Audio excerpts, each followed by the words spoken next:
예, 제가 이 화요학반하고 조금 올라 있고 제가 다른 곳에 뭐이 특강을 좀 하다 보니까 내가 어디 어느 말씀까지 했지 하는 그런 생각이 들 때가 많이 있습니다.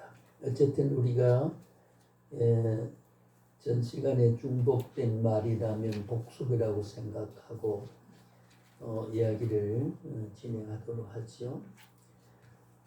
그것도 우리가 이야기하지만은 우리가 이 팔복이라고 하는 산상 수훈에 있어서 예수님이 공생애를 시작하면서 모세를 통해서 현실적인 규범과 계율을 통해서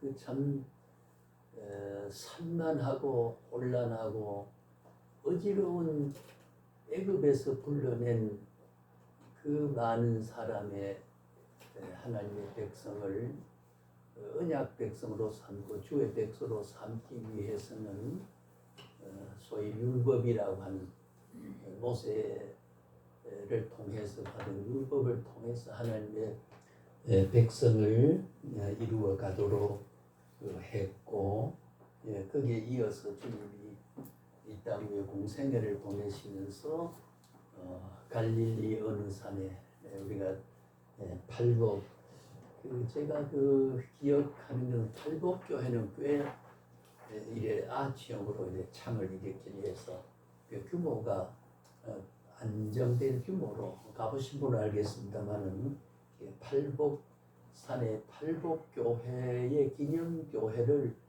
세운 게 있습니다. 생겼는데 상당히 그 고전적 의미가 있는 그런 건물 양식으로 오늘도 지금 아마 그곳에 서 있을 겁니다만은 그래서 그 산에 가셔서 유대 백성과 제자를 향해서 천국 복음을 설교로서 교훈을 주셨던 것이 산상수훈이 우리가 팔복이라고 말하는데 이게 뭐냐면 행위적인 계율의 복음을 모세를 통해서 행위를 통해서 하나님의 백성이 되게 하는 그런 그 현실성에 대한 깊은 그 효력을 가지고 있었던 율법 사회에서 찌들어진 유대 사회와 유대인과 그런 유대인 사회 속에서 혈통으로 자라고 양육받은 주의 제자들이 주님의 깊은 가슴 속에 천국의 위대한 그 복음과 영적인 세계에 대한 깊은 이해가 미쳐있지 못했던 제자를 향해서 여러 할 말씀도 있었고 했지만은 가장 소중한 것은 산상설교 가운데 첫 번에 마태 5장에서 7장까지에 있는 금과 옥조로 우리 기독교 대헌장이라고 할 수 있는 가장 기본적인 한 백성과 한 국가가 가장 소중하고 가장 깊은 바탕으로 생각한 어떤 법처럼 대기독교의 헌장이라고 할 수 있는 산상보훈을 통해서 하늘나라는 이런 것이다. 하늘나라는 이런 것이다. 그러니까 로마 속국이 되어 있었고 경제적으로 피폐하고 민족적으로 여러 율법사회에서 그 행위를 제대로 못한 사람을 징벌하고 여러 가지 이런 종교적인 어지러움과 사회적인 혼란과 또 여러 가지 뭐랄까요 살아가는 조건에 대한 불비한 부분이 거친 그런 사회를 향해서 이렇게 살면 좋겠다고 말을 하지 않으시고 주님은 올라가서 그런 깊은 영적 세계를 표현했다는 하나님의 귀한 성자 하나님께서 보면 참 귀하다. 그런 그 현실에 대한 조건을 제시해서 귀가 솔깃하게 표현하고 그런 대안을 제시할 만한 주님이 판단이 없으셨거나 그런 표현을 하실 수는 말이 없었거나 그런 건 아니로되 가장 인류 역사의 가장 소중한 것은 있다가 없어질까. 우리 사석에도 아까 그랬습니다만 6이라고 하는 거 세월을 나가면 이게 쇠퇴해져 가지고요. 우선 정신적으로 기억이 혼미해지지요. 판단력이 흐려지지요. 또 판단이 있다 하더라도 육체가 잘 따라가지 않지요. 평경감각이 떨어지니까 이상하게도 남의 밥상 판쳐서 물그릇 떨어뜨려 버린 경우도 본인은 아니거든요. 쇠퇴한 생리작용이 이런 제한된 인간 역사 속에서 짧은 제한된 가치와 그 의미를 영원한 의미와 영원한 가치가 무엇이겠느냐 그 말이죠. 그래서 주님은 팔복산에서 수훈을 표현하시고 복을 말할 때 현실적인 복을 강조하지 않았어요. 하늘의 복. 그러니까 제가 다른 시간에도 잠깐 스쳐가는 말 인용했듯이 오늘 우리가 이런 제한된 인간 속에서 흘러가는 이렇게 쏜살같이 흘러가는 세월에서 천국이라고 하는 미래적 개념이 우리 의식 속에 우리의 삶 속에 우리의 지성 속에 사상 속에 담겨 있지 않으면 참 인생이 허무하거든요. 그렇지 않습니까? 그러니까 하나님이 이 땅에 처음에 오셔서 복음을 외칠 때 천국을 외쳤고 우리 기독교의 66권 구구절절의 모든 사상을 따져보면 하늘나라다. 지난번에 하늘나라와 하나님의 나라를 약간 불인해 줬습니다만은 사복음서 이어지는 사복음서 할 때 이제 그 말이 논의되겠습니다만은 참 이 천국이라고 하는 거, 천국이라고 하는 그런 가치와 그런 목표와 그런 우리 영원한 그런 세계를 우리의 의식 속에 담지 못하고 우리가 그 소망을 하지 못하는 어떤 전제와 어떤 모습과 무엇이 어디 있다라고 하는 그 말이 우리 신앙 속에 없거나 기독교 속에 없거나 역사 속에 없다 그러면 인생을 깨닫고 보면 굉장히 허무하거든요. 가장 소중한 것은 이 땅 위에 넘어선 천국이 있다. 영원히 살 수 있는 세계가 있다.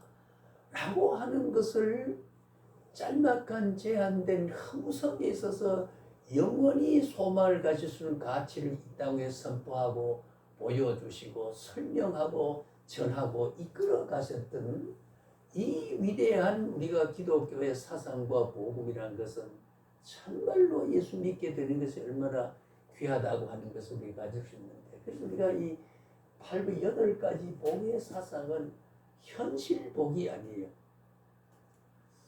이렇게 하라 논밭을 사겠다. 이렇게 하라 구멍가게가 백화점이 될 것이다. 이렇게 하라.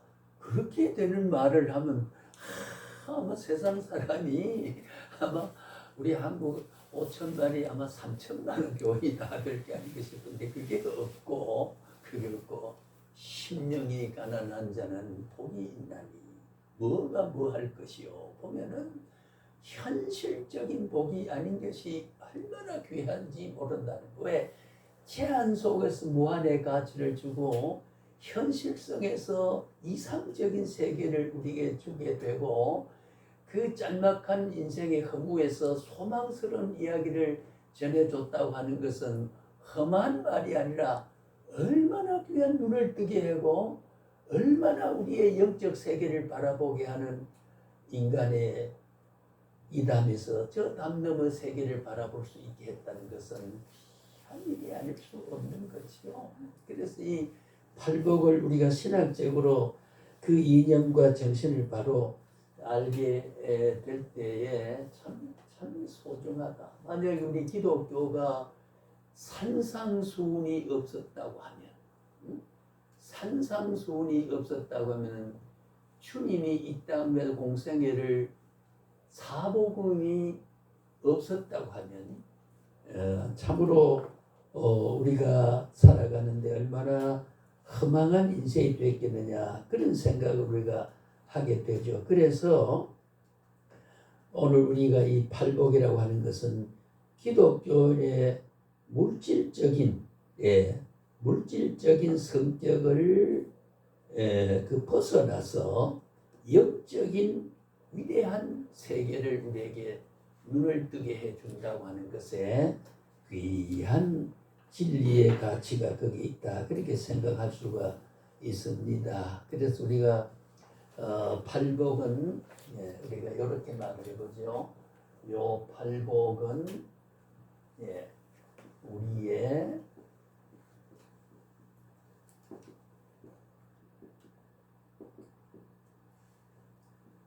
초상화다.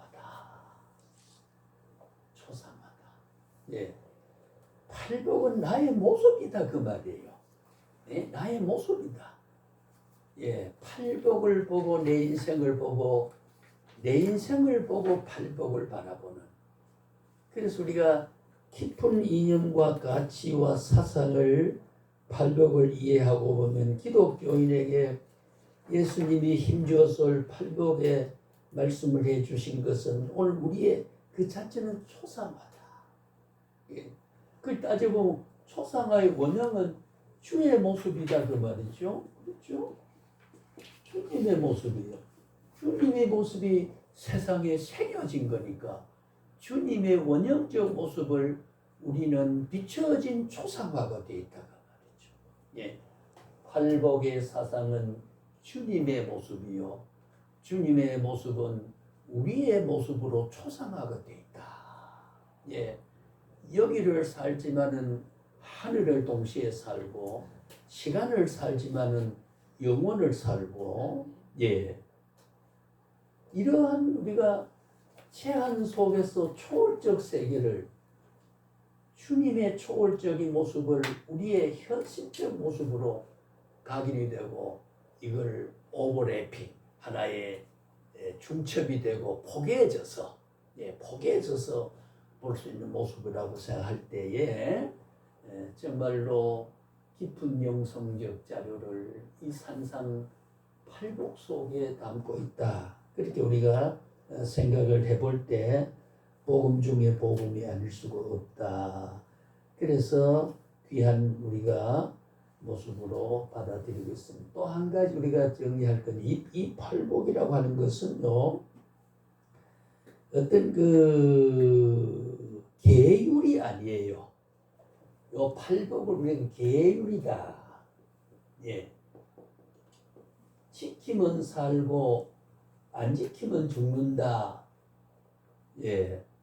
모세의 율법 속에서 유대 사회가 613개의 조문을 삶에 적용하려고 살다 보니까 도저히 지킬 수가 없잖아요. 지킬 수도 없고, 그리고 지도자가 되게 되면 지켜야 된다라고 하는 형식주의에 꽉 잡혀서 일주일에 한 번씩 음식을 하게 되면은 머리를 빗지 않고 하고 세수를 하지 않고 남난 옷을 입고 앉아가지고 나는 지금 금식 기도를 한다 하는 그런 그 외식하는 모습을 보여줄 수밖에 없는 걸로 돼 있고, 속은 텅텅 비면서 거칠어로 위장을 해서 그렇게 되는.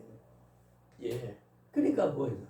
그런 부실한 사회에서, 그런 형식주의 형식 사회 속에서 영적 사회로 바라보게 하는, 눈을 뜨게 하는, 유도하는 이 팔복은 얼마나 주님이 우리에게 저 초월한 영적 세계를 제한 속에서 여러 가지 불안과 불편하고 만족이 없는 세계에서 영적 세계를 채시해서 거친 들판에서 아늑한 모습을 제안해 주심으로 인해서 인류의 역사는 위대한 인류의 역사로, 역사가 위대한 게 아니라 이 복음이 심어진 이 땅은 위대할 수밖에 없는 거지 않습니까? 하늘이 비춰진 그 그림자 말이죠.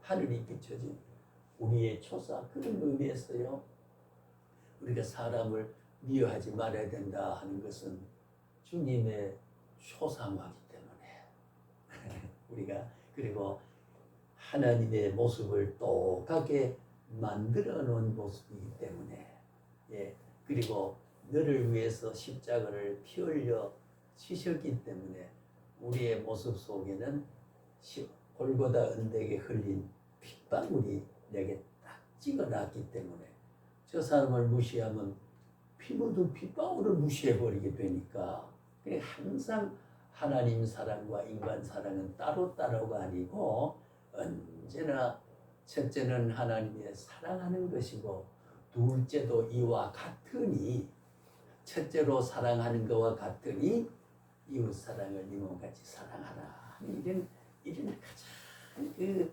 함수 관계를 논리적인 표현을 한 거 보면 말씀이 참 절묘할 수밖에 없는 거지 않습니까? 그래서 우리가 계율적으로 받아들인 게 아니라 이걸 뭐예요? 8가지, 8가지 성품이라는 겁니다. 8가지 성품이다. 그리고 우리가 자꾸 이제 교회도 보면 11조를 강조하고 물질을 강조하고 너무 그 희생적인 봉사가 복을 받는 비결이라고 강조를 하는 이 모습은 외형적이고 물리적이고 가시적인 그런 것에서 영적 세계가 그보다 더 초월한 세계가 있음에도 불구하고 자꾸 현실의 만족을 기준을 정해서 제시를 하려고 하는 것은 이거는 팔복 정신에 맞지 않아요. 그래서 계율적인 게 아니고 성품이다. 성품이에요. 8가지 성품입니다. 그래서 인류는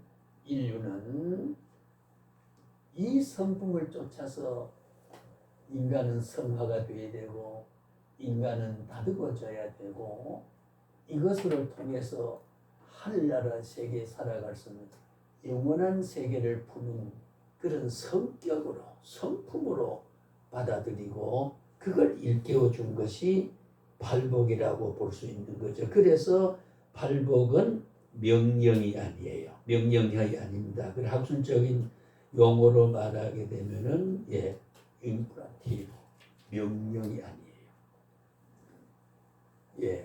그리고 보세요. 명령사회, 율법사회, 구약적 명령사회가 신약에서 서술적인 걸로 체실해서 복음으로 말했다고 하는 게 율법이 복음이 돼. 율법이 복음이 아니라는 말 아닙니다. 복음적 요소를 다 가지고 있지만 복음을 잉태했고 언약적으로 가지고 있었지만은 그러나 이렇게 하면 살고 이렇게 죽는다는 게 아니에요. 서술형이다. 서술형이다. 인디케이티브. 학술적으로 말하면 그러니까 명령형이 아니고 이거 하라 저거 하라가 아니고 복이 있느니라, 천국에 가느니라, 형통하느니라, 땅을 소유로 기업을 받느니라. 전부가 서술형입니다. 그 문체가 명령형이 서술형이 됐다는 말은 구약의 완성도를, 구약의 신의 산에서 명령형으로 그걸 지켜 구원 얻을 수 있는 사람이 없는 것을 이게 뭡니까? 구원 받은 사람이 이 말씀을 전할 때 해당시키는 가장 내재적인 대상은 앞으로 예수 믿을 사람이라고 이렇게 볼 수도 있지만 그보다 더 본질적인 것은 이미 구원 받은 사람이, 구원을 받을 사람이 이 말씀을 받아들이고 천국을 사모하게 되니 다른 말을 전할 수가 없는 거예요. 왜? 구원받은 사람 영원히 살 것에 대한 소망을 가지고 살아가도록 안내가 돼야 되지. 예, 현실적으로 추구하는 사람에게 하늘나라의 성품을 이야기해봐야 아무 소용이 없기 때문에. 그래서 예수님은 이 말은 이런 것이니라, 이런 것이니라 라고 하는 것은 너희가 이 말씀을 듣는 사람이 된 것은 이렇게 될 것이기 때문이다 라고 하는 믿는 자에 대한 정신세계와 영적 세계를 팔복산에서 설교 가운데 8가지 복을 제시면서 인류의 의식을 열어주시고 모든 영적 세계의 가치를 율법사회의 가치를 초월한 완성된 가치로 결실의 가치로 제시했다고 이렇게 보게 되면 참 중요한 일이 아닐 수가 없습니다. 그래서 우리가 팔복은 영영이 아닙니다. 하면 죽고 안 하면 살고 하면 살고 이런 게 아니고 이미 구원받은 사람이 바라볼 수 있는가. 예, 구원받은 사람이 바라볼 수 있는가. 그렇잖아요. 예, 마음에 뭐 애통함이 없으면은 또 의를 위해서 핍박을 받지 않는다고 하면 뭐 이런 것이 이미 이거는 예, 현실을 넘어선 세계에 대한 것을 전제한 표현이라고 봐야 된다는 거지요. 그래서 산상수훈의 전체 주제는 예수님이 가져오실 하나님의 나라와 그 백성으로서 삶을 말합니다. 예, 산상수훈의 전체의 이 주제는 전체에 알리고자 하고 일깨우고자 한 사상과 내용의 핵심은 예수님이 가져오실 하나님 나라와 그 나라의 백성이다. 예, 그러니까 한마디로 보세요. 하나님의 나라와 그 나라의 백성이다 말이죠. 이게 총 주제예요. 산상수훈의 그 나라를 전제하고 그 나라에 속해 살 사람을 지금 말하고 있다. 응? 그러니까 결과적으로 팔복산에서 산상수훈을 말하는 것은 초월자는 인류 세계를 넘어선 시간 세계를 넘어선 영원한 하늘나라의 초월적 가치가 상상할 수 없는 절대적인 가치, 위대한 가치, 영원한 가치를 제시하고 이 말을 지켜 살아가는 사람을 위한 것이 바로 이 팔복이라는 거죠. 그러니까 하늘나라와 그 나라의 백성을 지금 예수님은 가장 총체적인 표현을 한 거죠. 그 사상을 일깨우고자 한 거다. 뭘까요? 하나님 나라를 보고 싶으면 산상수훈을 봐야 되고 그 나라에 누가 살 것이냐고 생각하자면 팔복과 산상수훈을 읽어보면 바로 그 나라에 살 사람이 그 나라의 백성된 사람이다.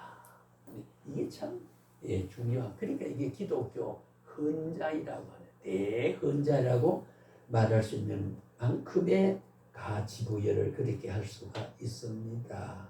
그래서 하나님이 인간을 지으신 목적은 뭘까요? 하나님 인간을 지으신 목적은 아까도 우리 잘 나를 인간을 자 우리가 인간 속에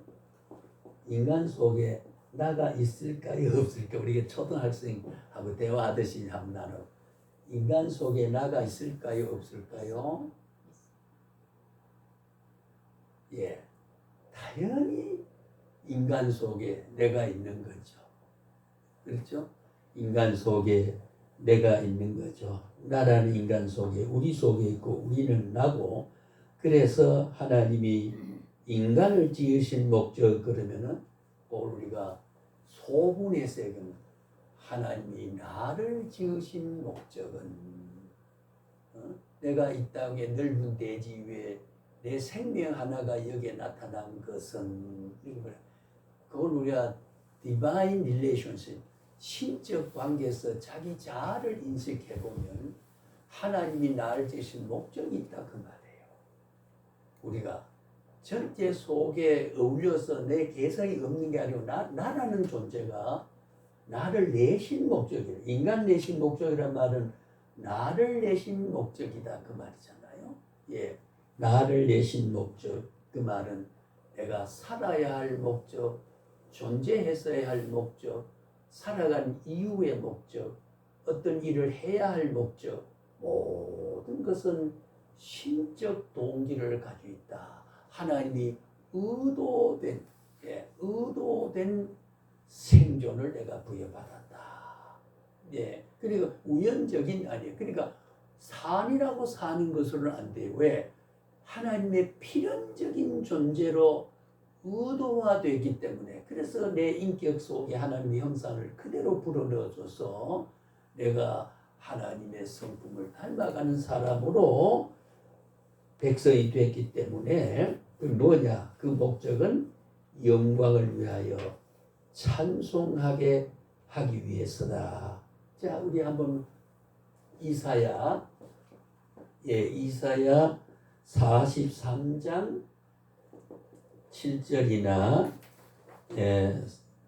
또 21절을 보게 되면은 분명히 성경을 말했습니다.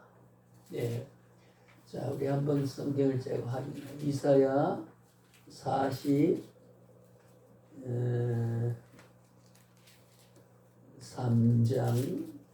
7절을 한번 볼게요. 7절을 봅니다.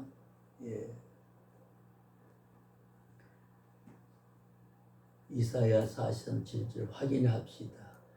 성경에 없는 말은 신학이 아니죠. 종교교회 아니니까 만담에 불과한.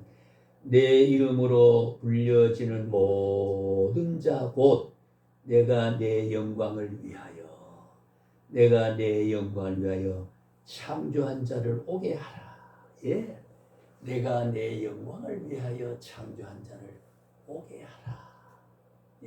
모든 창조는 내가 내 영광을 위하여 하나님의 주권적 목적을 가지고 오늘 나라고 하는 존재가 인간으로 태어나게 된다 그 말이에요. 그러니까 내 개인의 목적이 있고 할 일이 있고 내가 달려갈 곳이 있고 천국에는 나의 살아갈 영적 공간이 있습니다. 영적 공간. 남이 사는데 기웃거리고 사는 게 아니라 천국에 가면 오늘 우리가 적어도 계양구면 계양구, 인천시면 인천시, 안산시면 안산시의 주민도 무슨 동에 가면은 분명히 무슨 주소에 가족이 있고 그 주에는 이름이 있습니다. 여기 있지만은 분명히 내가 이 땅에 공간적 지위를 가진 위치가 있어요. 나라고 하는 개인 자체가 5천만 민족이 어쩌다 그냥 붙여 사는 게 아니고 분명히 어느 주소에 누구로서 살아가는 주소가 명확히 있습니다. 그것은 착오가 있더라도 오늘 우리가 하나님 나라에 새겨져 있는 명분은 더 정확하게 내가 있다는 거죠. 내 백성을 나의 영광을 위해서 있게 했기 때문입니다. 그것이 오늘 비춰진 모습이 오늘 이 지상교회, 이 가시적 교회라는 거지요.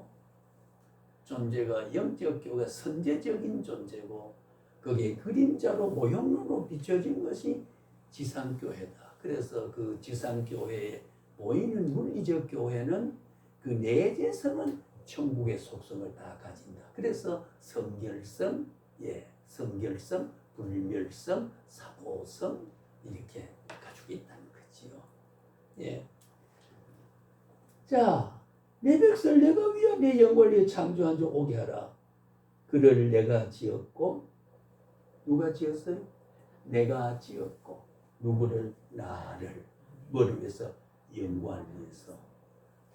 영광을 위해서니까 영광의 가치는 위대한 팔복의 정신적인 영원히 살 수 있는 그 가치를 위해서, 예, 내가 천국 가지 않으면 하나님의 영광에 대한 침해가 오기 때문에 반드시 하나님 자기 자신이 나를 있게 한 목적이 자신의 영광을 위함이기 때문에 그 영광은 필연적으로 내가 참여할 수밖에 없는 하나님 창조의 근본 동기와 목적이 필연적으로 존재한다는, 이게 우리가 선택자의 분명한 영적 신분이 바로 그렇다 그 말이에요. 자, 이걸 이름하여 우리는 나의 정체성이다. 나는 어떤 모습, 내 본질이 뭐냐? 나는 하나님의 영광을 위해서 처음부터 내 살 주소가 저기에 새겨져 있고, 너는 내 영광에서 내가 너를 지었고 내가 불렀고 했다고 하는 이 자체 인식이 있어야 영광을 위하는 삶을 살아가는 나의 본질적인 정체성이다. 누가 보다 나는 하나님의 영광을 위해 살아가는 사람으로, 내가 정하고 내가 의지적으로 내가 소망하고 희망하는 게 아니라 하나님 자신이 나는 너를 택했고 그래 불렀고 내가 그를 지었다 라고 하는 근거에서 내 정체성은 하나님의 영광을 위해 살아가는 천국 시민의 본적을, 그래 우리가 본향이라고 하는 게, 우리의 고향은, 저도 고향은 어떻게 됩니까? 지구상에 있잖아요. 그러나 우리 본향은 저기 천국에 근본적인 너를 지었고 할 때에 지으신 그분이 지어가지고 어머니 못해 생겨서 태어난 것은 고향이고 연고지고, 그러나 원래 나를 지어서 너를 내가 나를 위해서 만든 그것이 근본적으로 본향이니까, 그 본향은 하나의 영광된 나라니까 그 본향 갈 길을 위해서 나그네 인생을 살아가는, 이게 우리의 정체성이다. 정체성이다. 그리고 우리의 팔복의 사상과 산상수훈의 사상적으로 보게 되면은 이런 신약적인 묘한 사상과 우주와 천국을 관통하는 이 사상이 담겨 있고 녹아져 있다고 하는 거지요. 녹아져 있어요. 우리 21절도 한번 볼까요? 21절 한번 보면요, 이런 말씀이 있습니다. 43장 20절, 이 백성은 내가 나를 위하여 지었나니 나를 찬송하게 하려 함이니라. 이 백성은 누구? 나를 지은 목적은 나를 찬송하게 함이니라. 잖아요. 내가 육신에 썩어질 육신에 영화로운 몸이 되기 전에는 이 육신이 잠든 날이 올 때는 내가 이 땅 위에 흙으로 돌아가지만 거기서 오늘 내 모습 이대로 내 개성, 내 인격, 하나님의 창조한 본성적인 그 모습을 그대로 영화로운 몸이 되어서 영원히 살 수 있는 본향을 가게 되는 우리의 영육간의 온전하고 전인적 구원을 통해서 우리는 살아가는, 또 존재하는, 그래서 우리가 설교자들이 자꾸 영혼을 강조하게 되면 안 된다는 금욕주의로 육체를 자꾸 부정하면 돼요. 제가 늘 그래요. 지금도 조림이 오시면 다 좀 조는 게 좋고, 잠이 오면 좀 자야 되고, 참 형편이 안 된 모르지만은 내가 오늘 욕을 먹었으면 좋겠다 싶은 것은 생리적인 작용이, 하나님의 생리적 작용이, 그때는 본능적인 것과 생리된 결합된 생리작용이 그것이 필요 요구되고 있다는 말이에요. 요구돼서 그 욕구가 형성되어지거든요. 그런 우리가 유기적인 관계가 참 하나님이 그 무한한 지혜로 인생을 설계하고 만들었기 때문에, 그래서 형편이 안 되면 안 되지만 가능하면 그래서 몸을 위해서 병원에도 좀 가고 피곤하면 잠도 좀 자고 휴식하고 아무런 죄가 되지 않습니다. 그렇잖아요.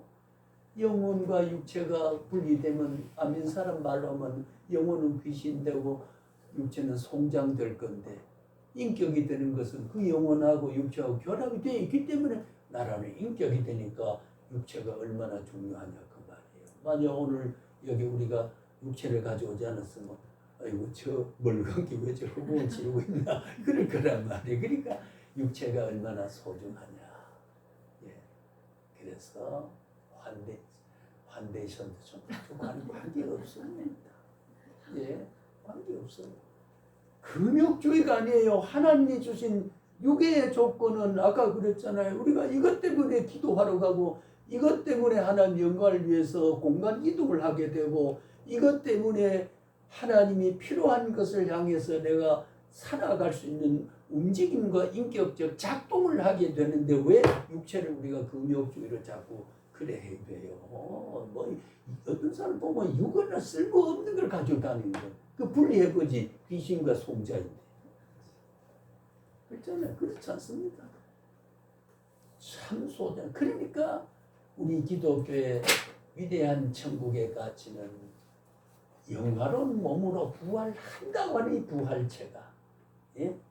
부활체가 아무 공간에 제약과 조건 제약이 없는 영화로운 몸으로 되어서 예수님이 부활해서 제자들이 문을 닫아놓는데 문을 연 바도 없는데 옆에 와서 얘들아 내다 라고 말을 문을 연 바도 없고 문을 영화로운 몸인데 공간 제한이 없는 거예요. 그리고 우리가 천국은 앞에 간 성도들과 교제를 하게 되는 것이고 이렇게 되는 거예요. 이제 그 세계가 이런 위대한 가치를 놓치고 살아갈 때에 이거는 안 된다는 거죠. 무슨 소망으로 사냐. 그러니까 주님이 이 땅에 오실 때 천국이 가까웠다. 네? 천국이 가까웠다. 제한돼서 영혼의 가치를 제한하지 않으면 소망이 될 수 없고 허무하다 그 말이에요. 내 백성을 내는 것은 나의 찬양을 받기 위함이고 영광을 위해서 내가 내 영광을 위해서 너를 냈다. 그게 오늘나고 그게 나의 초상하고 그게 내 정체성입니다. 팔복 속에 나라는 존재. 예, 우리 여기 살지만은 영원을 삽니다. 언제 예약이 티켓 끊어놨어요? 예, 티켓 다 끊어놨죠, 그죠? 예, 그 날짜가 되면 우리가 천국 열차를 타고 가게 되는 겁니다. 예, 현실과 이상은 포개져 있다. 예, 포개져 있다. 그러니까 늘 천국이 가까웠고 임재했고 천국이 어디 있나 말하지 마라. 너희 마음속에 있느니라. 천국의 내재성. 예, 천국의 내재성. 초월적인 내재성이 우리 소망 속에 여기 살아가는 게. 그러니 독립을 언제 하느냐, 언제 경제 부위 되느냐, 그거 백날 말해봐야 역시 배고프고 역시 죽고 역시 아프고 역시 감기 걸릴 몸인데 그게 무슨 소중하냐. 그걸 넘어 죽는 하이더라도 영원한 하늘나라의 위대한 복음이 여기 있다. 영적 가치가 여기 있다 그 말이에요. 그러니 공생을 시작하면서 첫 번에 말하려 산상수훈에도 첫 번에 팔복을 미리 말하게 되고 이걸 위해서 그 다음에 주기도문이 중간에 놓고 예, 참 그 짜임새도 보면은 절묘한 성경에 대한 계시적 구조도 예, 가장 영적 합리가 자 되어 있다고 하는 걸로 볼 수 있죠. 그냥 우연이 아니에요. 참 따져보면 필연이에요. 예, 필연적. 그 말은 내가 선택한 게 아니에요. 하나님이 선택한 거예요. 예, 내가 하나님 옷자를 잡은 게 아니에요. 하나님 날 잡고 있는 거예요. 그러니까 나는 못 치더라도 주님의 손은 잡고 있는 거. 나는 딴 데를 들끝 돌아보도 주님은 이렇게 지켜보고 계시는 거. 왜? 내 백성을 내 영광을 위해서 네가 잘 살아가는 모습이 네가 고장나지 않고 네가 잘 살아가는 거지 내가 희망하는 거다. 나가 그래 되기를.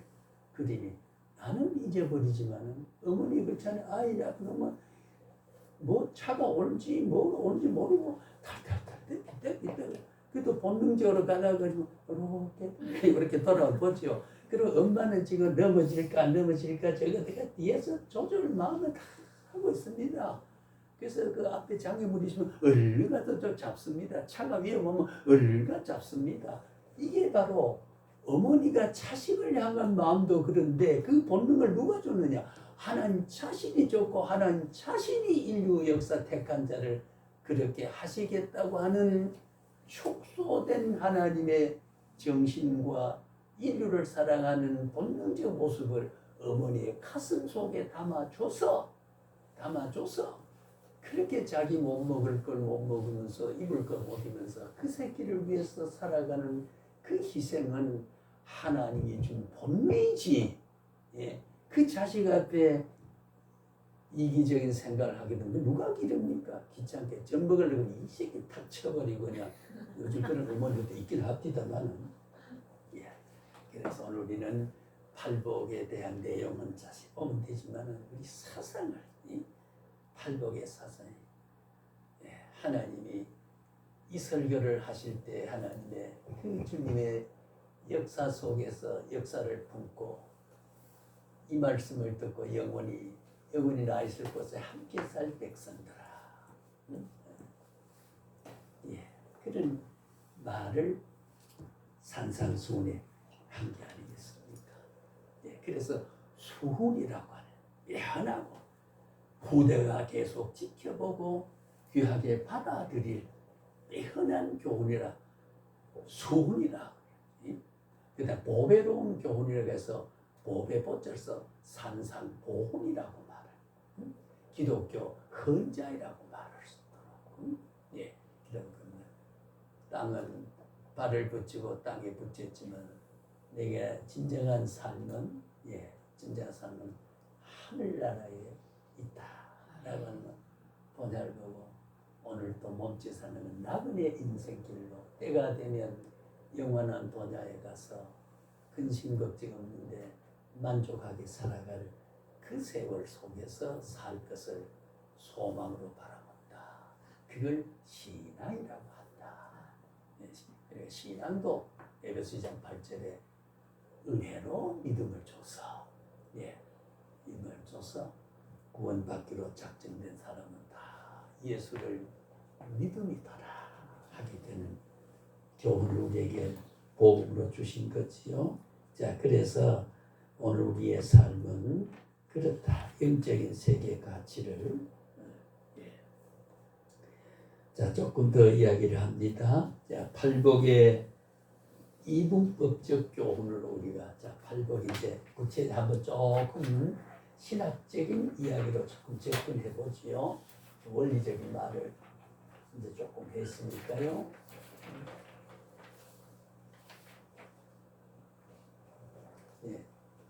이 팔복을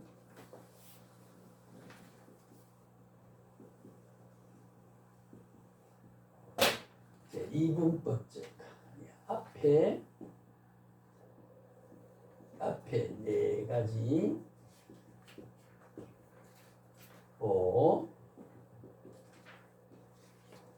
뒤에 네 가지 복이라는 게 있습니다.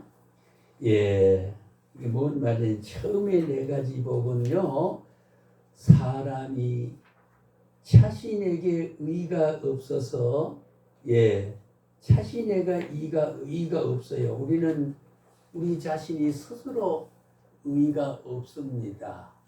그래서 죄로다.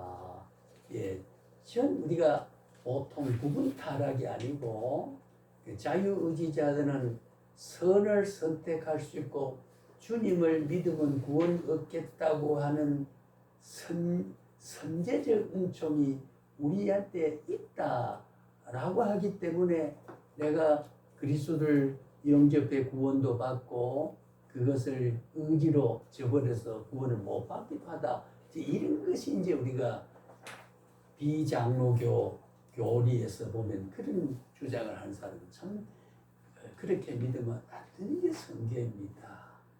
예, 그래서 우리가 한번에 그 비난하는 게 아니라 비교를 해보면 그런 거거든요. 그래서 오늘 우리는 의가 없어요. 의가 없고 전적 타락이에요. 토탈 디프라버티.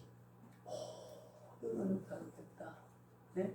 의는 없나니 한 사람도 없고, 예, 그는 이제 양적 타락과 질적 타락이다.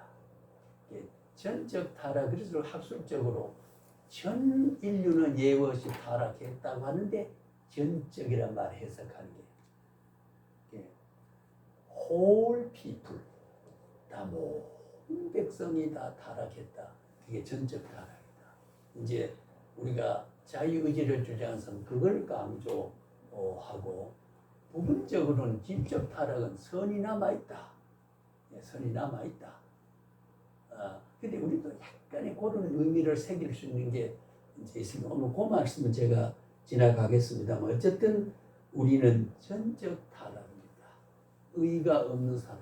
그러니까 그리스도가 우리의 죄를 대신 핑계 삼아 지시고 그리스도의 의를 우리에게 전가시켜서 우리의 죄는 주님의 가슴에 안겨주고 주님의 의는 우리에게 와서 예, 그래서 우리는 의롭게 된 거지요. 의인이 된 게 아니에요. 의롭게 된 겁니다. 아주 말에 뉘앙스가 있습니다.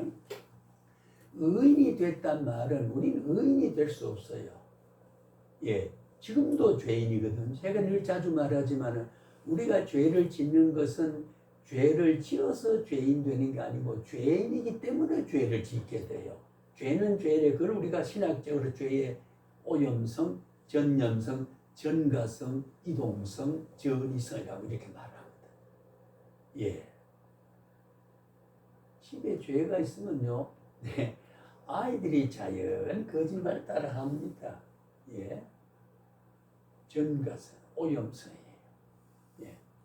이게 참 묘한 게, 그걸 우리가 흔히 말하는 신학에서 아담의 죄가 우리에게 죄인이 됐다. 그 죄의 유전서이라는데 원래 유전서는 조금 학문적으로 무리한 표현입니다. 이 죄의 유전서이라기보다는 원죄서인데 그 원죄는 뭐냐? 아담이 약속하고 아담에게 명령은 명령 속에 아담의 언약 속에 아담을 위한 기대 속에는 아담부의 모든 사람이 거기에 연대성을 가지고 있다. 그러니까 연대를 해 있기 때문에 네가 잘못한 것은 네 그 책임을 함께 진 사람이 다 그렇다. 그런 의미에서 그걸 이제 생태적으로 유전성이라고 유전죄라 그러는데 원칙은 예, 아주 통쾌한 표현이라고 할 수는 물론 없어요. 예, 원죄가 맞는 거고 그리고 연대성을 가진 것은 우리가 함께 죄인이 됐다. 이제 이게 맞는 말이긴 합니다만, 자 그래서요 오늘 우리 사람이 자신에게 의가 없어서 예 발견하는 단계입니다. 네 가지는 뭐예요? 의를 발견하는 단계예요. 예, 우리가 이분법으로 앞에 네 가지는 우리는 의가 없어요. 그럼 뭐냐? 의를 발견한다. 예. 그러니 세상에 모세가 십계명을 받은 것에 유대 사회에서 그걸 지켜 의인 될 사람 누가 있단 말이에요. 예, 의인 될 사람이 없거든요. 죽었다 깨도 율법을 지켜서 의롭게 될 사람이 없거든요. 그래서 율법으로는 구원 얻을 자가 없다 그랬잖아요. 율법을 지켜 구원한다 그러면 한 사람도 구원받지 못한다는 거지. 예. 욕심을 부리지 말라고 했는데 욕심 안 부리고 사는 사람 있습니까? 아, 저게 내게 됐으면 좋겠다. 그 생각할 때마다 너는 지옥 그래버린다 그러면 구원받다 한 사람 없잖아요. 예, 그러니까 계율 가지고는 안 돼요. 복음이어야 된단 말이에요. 그래 율법 끝에는 반드시 지켜서 구원 얻지 못하는 걸 누가 이 율법의 정신을 완성해 줄 분이 와서 지켜서 책임져 주고 율법의 을금에 우리를 풀어서 해방되어서 구원을 얻게 하는 그런 내용과 그런 소식과 그런 길이 바로 기쁜 소식이고 복음이고 예 우리에게 새로운 언약이라 그렇게 하는 게 아니겠어요? 그래서 오늘 우리가 이게 의는 없는데 팔복을 통해서 첫 번 네 가지는 예, 의를 발견한다. 참 중요한 겁니다. 의를 발견하고 두 번째 후번 뒤에 네 가지는 뭐라고 우리가 말을 해야 되느냐 하면은 예 사람이 신자된 후에 책임과 의무를 다하면 복이 된다. 예 여기 우리가 책임과 예, 의무를 다하면 이제 예, 복이 된다. 자, 그럼 보세요. 의를 발견하니까 발견해 줄 책이 있어야 되지요. 그럼 요건 이제 잘 우리 네 가지 앞에 복은 하나님을 향한 관계다.